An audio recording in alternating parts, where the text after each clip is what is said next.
I think a lot of times as coaches, we're guilty, myself included, of giving a cue to a player that confuses the player.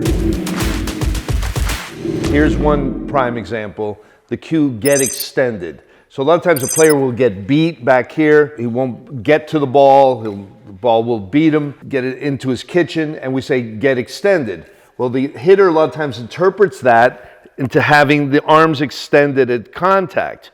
Well, you have no power here, the bat head's going to slow down, and you have no strength here because you're so far away from your body, so that actually can confuse the hitter. So Daniel will show us his contact position. And notice, in contrast to mine, there's flexion here in the bottom arm, flexion in the top hand.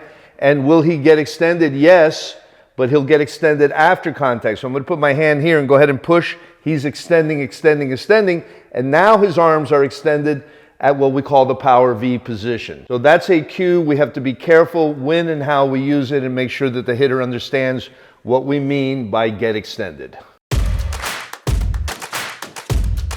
So another cue that is sometimes misinterpreted and I think frankly is wrong is to throw the bat head at the ball. Again, a coach will kind of out of desperation sometimes, the hitter is late, he's not getting through the ball, he's getting beat, and we'll say, well, throw the bat head out, or even throw the bat head out and show the guy that you can pull the ball. Well, that takes the hitter out of sequence.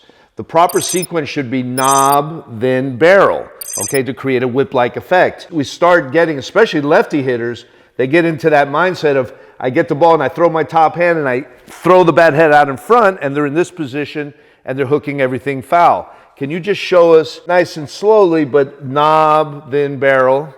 So the knob leads, and my favorite cue, one of my favorites, is swing the knob, not the barrel. Now the barrel will whip. Can you do it at like twice that speed?